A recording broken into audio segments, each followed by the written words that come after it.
So our next question of exercise 9.5 is question number 5, and the question is x square dy by dx is equal to x square minus 2y square plus xy. So first of all dy by dx की value निकालेंगे हम। देखो यहाँ पर आपको x square दिखाई दे रहा है, ये एक्स स्क्वायर प्रोडक्ट फॉर्म में। फर्स्ट स्टेप क्या होता है कि आपको ये देखना होता है कि क्या आप डी वाई और एक्स की फैमिली को सेपरेट कर सकते हो।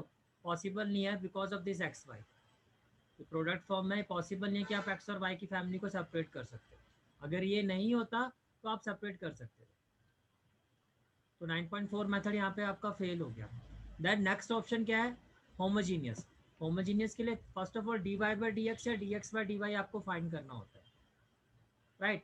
तो कोशिश हमारी ये होती है कि जो प्लस माइनस वाली जो डिफरेंट टर्म्स होती है इसको हम न्यूमरेटर में रखें, क्योंकि न्यूमरेटर आपका न्यूमरेटर में जो आपकी डिफरेंट टर्म्स होती है वो सेपरेट हो जाती है। तो कैसे करेंगे हम?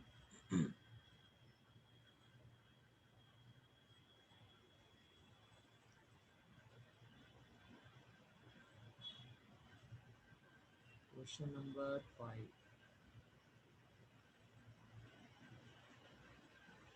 Yes question number 5। यू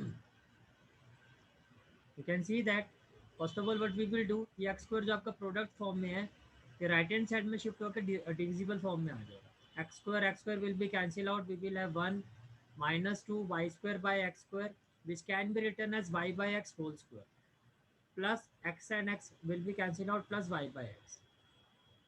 अब जो आपकी फॉर्म थी वो थी डिपेंडेंट अपॉन इंडिपेंडेंट, ये वाई बाई एक्स फॉर्म है।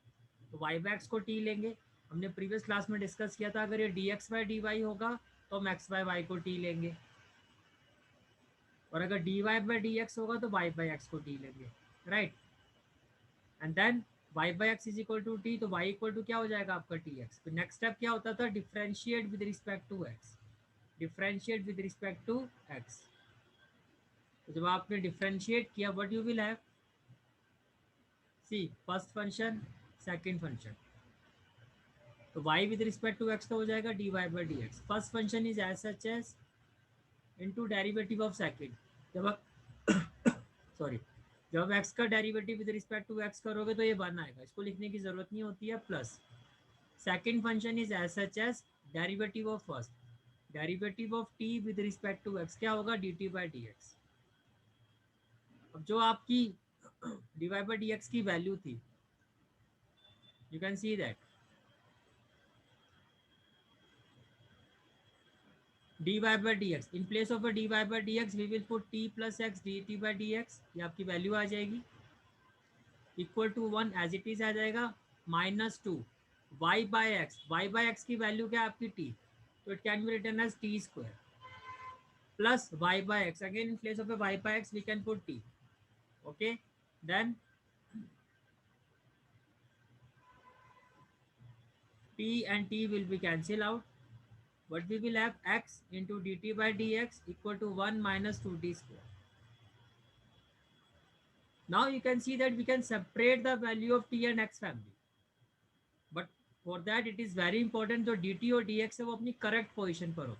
dx dy dt इनकी करेक्ट पोजीशन क्या होती है कि आप ये न्यूमरेटर फॉर्म में होना चाहिए, because now we are going to apply partial derivative concept, we can apply that is 9.4 का कंसेप्ट अब आप अप्लाई कर सकते हो।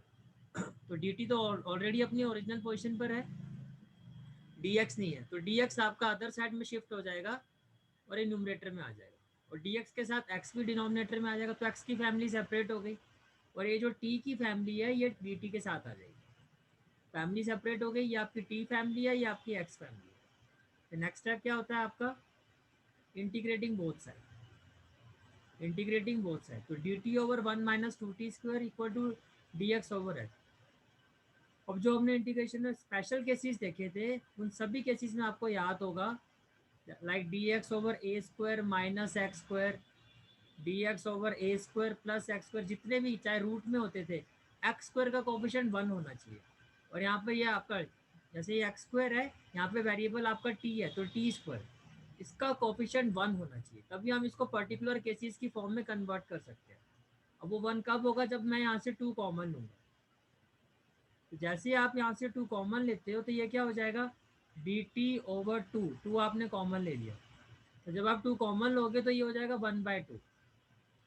माइनस ये हो जाएगा आपका टी स्क्वायर। तो ये जो 1/2 है ये आपका इंटीग्रेशन साइन से बाहर हो जाएगा and we are left with D T upon 1/2 minus T square. देखो 1/2 को हम क्या लिख सकते हैं, 1/√2 स्क्वायर। तो ये हो जाएगा ए स्क्वायर और टी स्क्वायर को आप क्या लिख सकते हो, T square, right. So it can be written as 1/√t square √2 square minus T square equal to क्या हो जाएगा, dx/x। अब ये आपकी फॉर्म होगी dx over a square minus x square. क्या होगी, dx over a square minus x square and it is equal to अगर मैं इसकी फॉर्म की बात करता हूँ dx over a square minus x square it is equal to 1/2a log A plus x over a minus x plus c. तो देखो 1/√2 है ये तो आपका ए हो गया और जो टी है आपका ये हो गया एक्स। तो 1/2a in place of A 1/√2 log A plus X 1/√2 plus T upon A minus X 1/√2 minus T equal to log x plus C, right. 2 जा क्या हो जाएगा आपका 4 और ये जो √2 है रेसिप्रोकेट होके न्यूमरेटर फॉर्म में आ जाएगा √2/4 लॉग। यहाँ से जब आप एलसीएम लोगे तो √2 और 1 का एलसीएम क्या हो जाएगा, √2। We will have 1 plus T √2 upon √2। In a similar way जब आप डिनोमिनेटर में एलसीएम लोगे again you will have √2 1 minus T √2 equal to log x plus C. √2 and √2 will be cancelled out. So finally what we will have, √2/4 log 1 plus t √2 upon 1 minus t √2 equal to log x plus c, right। √2/4 log। अब t की value क्या थी भाई, आपने dy/dx form थी तो यहीं से आपको याद आ जाना चाहिए कि y/x आपका t के इक्वल होगा। अगर dx/dy फॉर्म होती तो आपको आपके माइंड में क्लियर होना चाहिए तो t की वैल्यू क्या होगी, x/y। जो फॉर्म हमने यहाँ पे क्वेश्चन जिस फॉर्म से हमने इसको स्टार्ट किया था वो dy/dx फॉर्म से स्टार्ट किया था तो हमने y/x को ही t लिया होगा। तो t की जगह क्या हो जाएगा, y/x। इस t की जगह भी आप लिखोगे y/x क्योंकि आंसर आपको उसी फॉर्म में देना होता जिस फॉर्म में आपका क्वेश्चन था। तो finally but we will have √2/4 log. आप एलसीएम लोगे तो क्या आ जाएगा, x। ये हो जाएगा x प्लस वाई √2। फिर आप एलसीएम लोगे x minus Y √2 equal to log x plus c। x and x will be cancelled out. We are left with √2/4 log with modulus sin x plus y √2 upon x minus y √2 equal to log x plus c. And this is the answer of this question. Okay.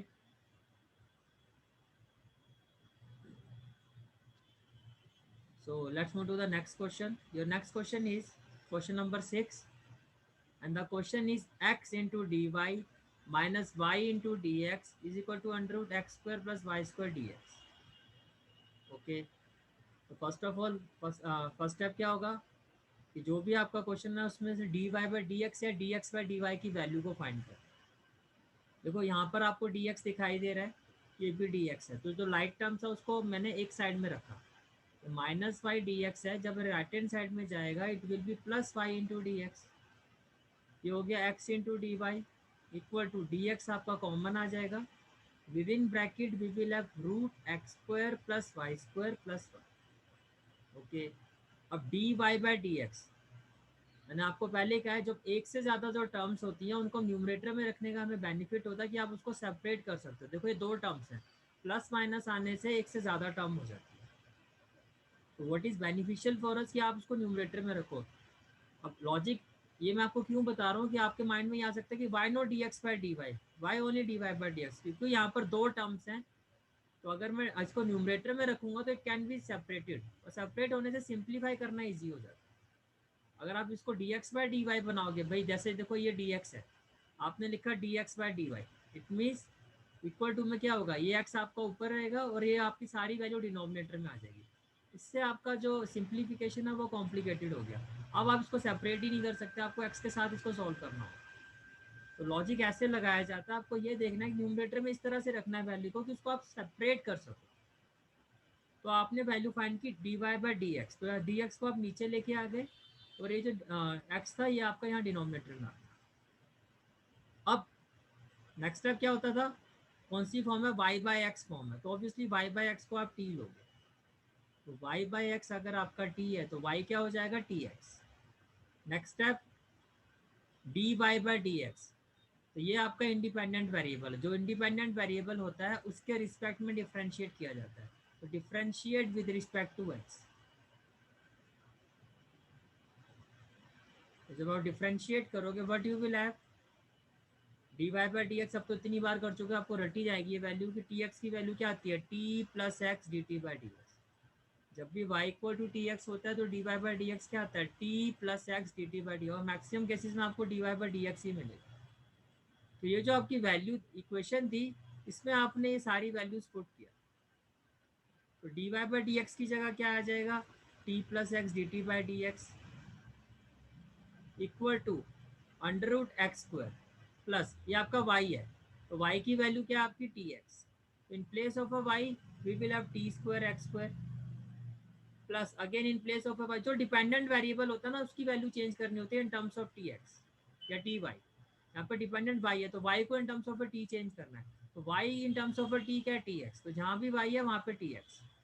मैं फिर से repeat कर रहा हूँ, differentiate किसके respect में करते हैं, इंडिपेंडेंट वेरिएबल के रिस्पेक्ट में। किसकी वैल्यू पुट करते हैं, जो डिपेंडेंट वेरिएबल होता है, तो y आपका डिपेंडेंट वेरिएबल है तो y की value in terms of a t आपने पुट की। Okay, then next step,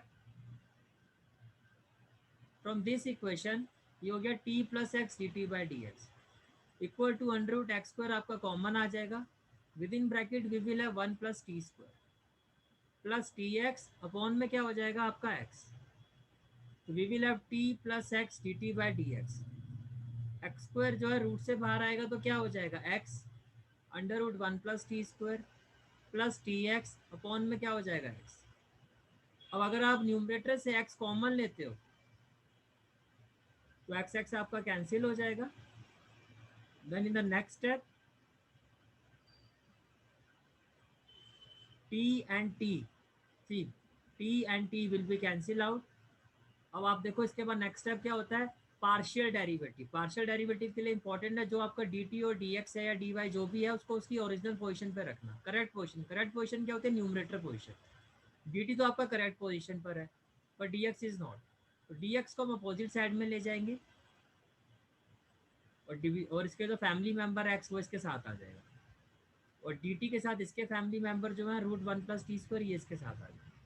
next step इसके बाद आपको पता क्या करना होता है, आपको इंटीग्रेट करना है।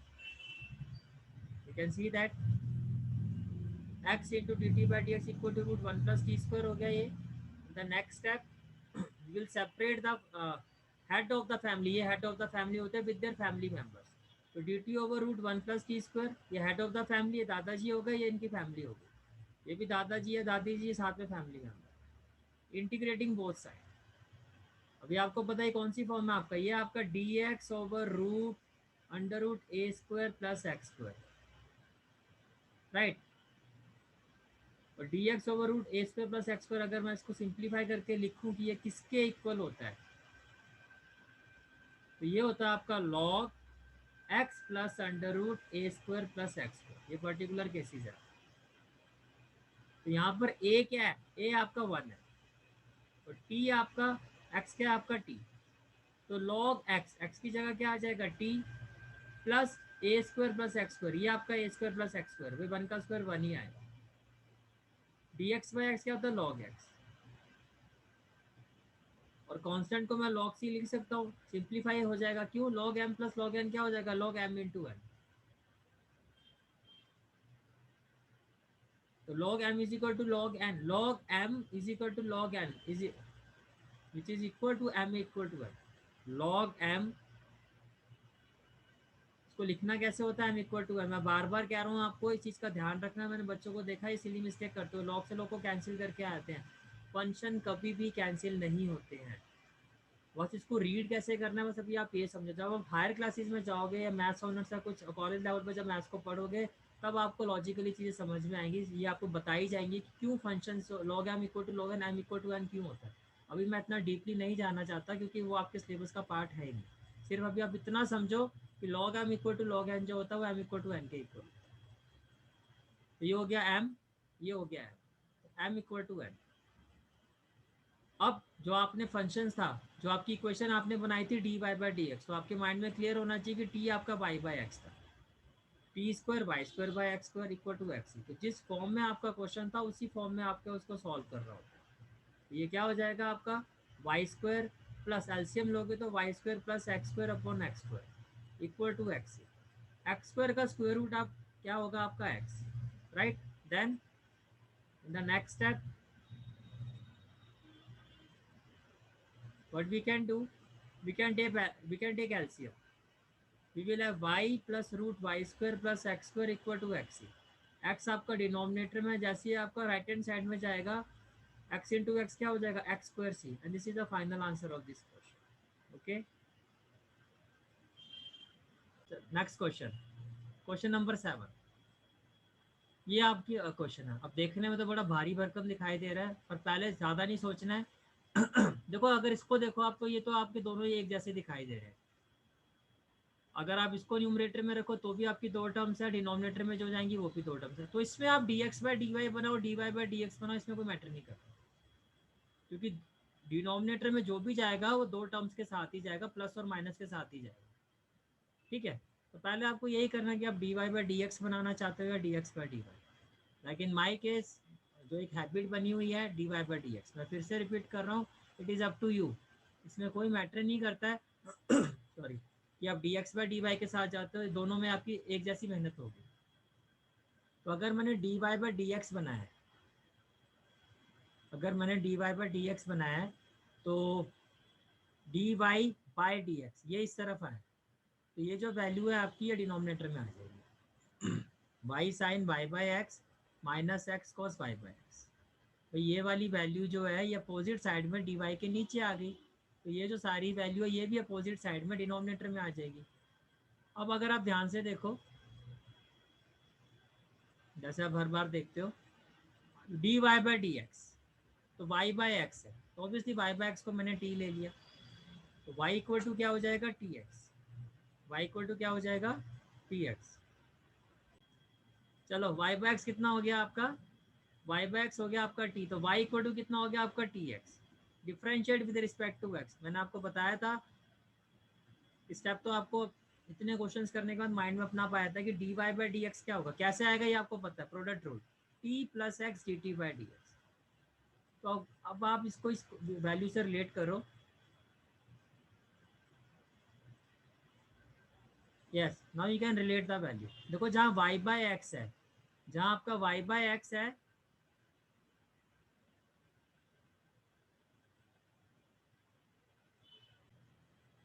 चलो वाई बाई एक्स क्या होता है आपका टी के इक्वल होता है, वाई बाई एक्स इसके इक्वल होता है आपका, वाई बाई एक्स आपका क्या है टी है आपका।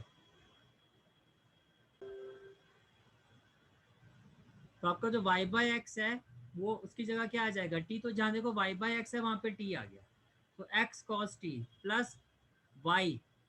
वाई आपका डिपेंडेंट वेरिएबल है, मैंने आपको पहले कहा जो न्यूमरेटर में होता है डिपेंडेंट वेरिएबल होता है उसको हमने चेंज करना होता है, और वाई की वैल्यू क्या है टी एक्स, तो वाई की जगह टी एक्स आ गया।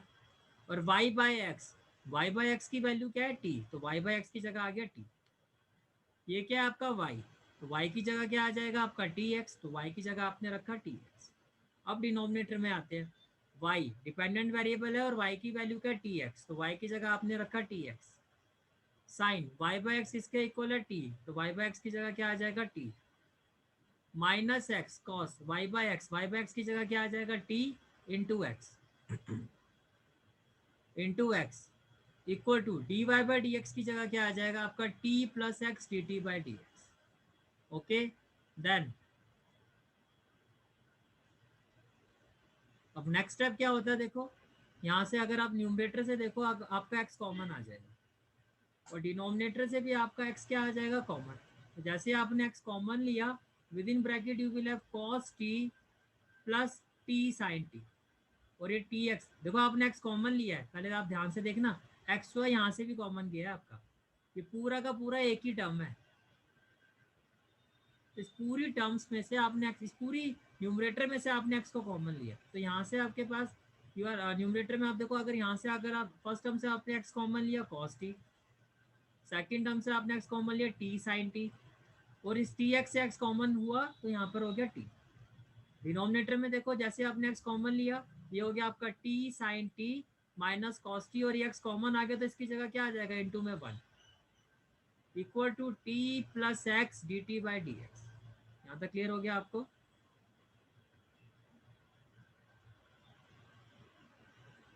देन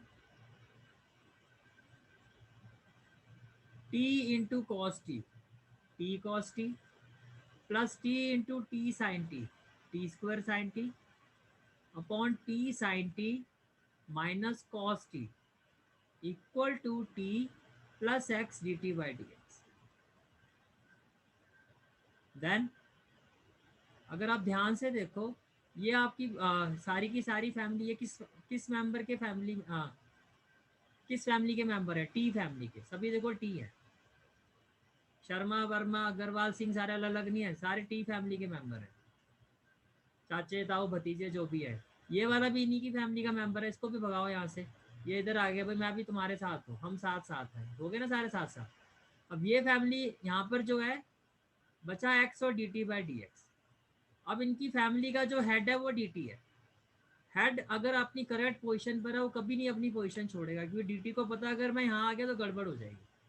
तो ये जो भी फैमिली मेंबर है सिंप्लीफाई होने के बाद डीटी के पास जाएंगे। इश्यू किसका है, डीएक्स का। डीएक्स जो अपनी करेक्ट पोजीशन पर नहीं है वो अपनी पोजीशन को छोड़ के दूसरी जगह जाएगा। ठीक है, तो ये चीज़ आपको इस तरह से जब आप स्टोरी बनाते हो तो आपको याद रखना ईजी हो जाता है। मैंने आपको स्टेप आपके माइंड में रहते हैं कि करना क्या है आपको। यहाँ से आपने एलसीएम लिया तो ये हो गया t sine t minus cos t. ये न्यूमरेटर आपका एज इट इज आ जाएगा, minus t into t sine t minus T square sine t minus minus plus t cos t equal to x into d T by D x. तो t square sine t तो आपका cancel हो जाएगा। Then we are left with t cos t plus t cos t, that is two T cos t upon t sine t minus cos t equal to x D T by D x. ये देखो, ये जो ये head of the family जो है ये अपनी position छोड़ के दूसरी साइड आ गया ताकि वे अपनी करेक्ट पोजीशन पर आ जाए, और इसके साथ इसका फैमिली मेंबर भी आ गया। और ये सारे के सारे जो डीटी फैमिली के मेंबर थे ये डीटी के पास चले गए। तो जो आपका डिनोमिनेटर था वो न्यूमरेटर में हो गया, न्यूमरेटर जो था डिनोमिनेटर में हो गया, और हमारे लिए इजी हो गया क्योंकि जो प्लस माइनस वाली टर्म है वो न्यूमरेटर में आ गई। तो आपको सिंप्लीफाई करना ईजी हो जाएगा। सिंप्लीफाई का मतलब मैं इस न्यूमरेटर को सेपरेट कर सकता हूँ। कैसे? टी देखो 1/2 तो आप कॉमन ले लो, फिर आपने नेक्स्ट स्टेप क्या होता है, integrating both side, integrating both integration of d x by x हो जाएगा इक्वल टू 1/2, कॉन्स्टेंट बाहर हो गया, with integration sine t sine t upon t cos t minus cos t upon t cos t. Cos t and cos t will be simplified, t and t will be cancel out. तो sine t by cos t क्या हो जाएगा, tan t minus 1/t D T. अब question simple है आपका, अब आपको क्या करना है, इसको इंटीग्रेट करना है। तो डी एक्स बाई एक्स क्या हो जाएगा आपका, लॉग एक्स। मैं आपको पहले भी इस चीज़ को बता चुका हूँ, इंटीग्रेट जब आप करते हो, इंटीग्रेटिंग बोथ साइड और एक ही पॉइंट पे करते हो, तो सी आपकी मर्जी है, आप राइट हैंड साइड पे लगाओ या लेफ्ट हैंड साइड। यहाँ पर सी मुझे ईजी दिखाई दे रहा है क्योंकि यहाँ पर सिर्फ लॉग एक्स आएगा, यहाँ पे बहुत सारे टर्म्स आएंगे, तो मैंने यहाँ पर लॉग एक्स के साथ लिख दिया लॉग सी। तो पूरी इक्वेशन को सम अप करेगा इक्वल टू हाफ। 10x का इंटीग्रेशन क्या होता है, लॉग सेक एक्स। देखो 10x स्पेशल केसेस होते हैं, 10x का इंटीग्रेशन क्या होता है, log sec x. Cot x का इंटीग्रेशन क्या होता है, लॉग साइन एक्स। दोनों में ऐसा आता है, राइट। तो 10t का इंटीग्रेशन क्या होगा, लॉग, और लॉग कभी नेगेटिव नहीं होना चाहिए, तो मॉडुलस फंक्शन में हम लिखते हैं 1/t लॉग टी प्लस सी नहीं आएगा, सी आपने यहाँ लगा दिया, राइट और लेफ्ट में किसी भी एक जगह पे आप उसको शो कर सकते हो। ये हो गया आपका log m minus log n, that is log m by n. Divide है यहाँ के क्या हो जाएगा, multiply, and we know that n log m is equal to log m raise to power n. तो ये जो 2 है आपका जब पावर में जाएगा तो एक्स स्क्वायर सी स्क्वायर। अब क्योंकि वेरिएबल्स और कांस्टेंट की पावर स्क्वायर में है तो ये वैल्यू नेगेटिव नहीं हो सकती, तो मुझे मॉड लगाने की जरूरत नहीं है, क्योंकि अब श्योरिटी हो चुकी है कि ये लॉग नेगेटिव में नहीं होगा। But not here, log sec t by t, as I told you, log m is equal to log n, is e- log m is equal to log n, that is m equal to n, x square c square into t equal to sec t. अब t की value आपको put करनी है, you have to put the value of t, we have to putting the value of t. T क्या था आपका, d Y by D x बनाया था हमने, तो Y by x, y by x. तो फाइनल आंसर वुड भी, देखो x से एक्स कैंसिल हो जाएगा, तो x y c square equal to sec y by x, and this is the answer of this question. Okay, so next question is question number 8, x dy by dx minus y plus x sin y by x। Simple है, dy by dx आपको दिखाई दे रहा है, तो first of all what we will do, find the value of dy by dx। तो ये जितनी भी टर्म्स हैं आपकी वो राइट हैंड साइड में शिफ्ट हो जाएगी, y प्लस क्या हो जाएगा minus x sine y by x. अब x यहाँ पे आपका मल्टीप्लाई हो रहा है, तो अपोजिट साइड में जाके क्या हो जाएगा डिवाइड, तो फाइनली आपके पास dy by dx की वैल्यू आ y बाई एक्स से जब आप x को डिवाइड करोगे बीच में प्लस माइनस है तो दो डिफरेंट टर्म्स है, तो दोनों के साथ ही डिवाइड होगा, y by x minus x by x sine by by. तो ये जो x है एक बार इस y से डिवाइड हुआ और एक बार इस x से, x and x will be cancel out.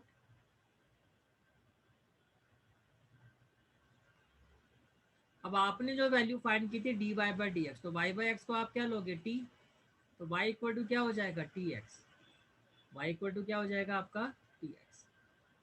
इतने सारे क्वेश्चन हम कर चुके हैं कि जो dy बाई डी एक्स है that is equal to t plus x D T by D x. Okay, now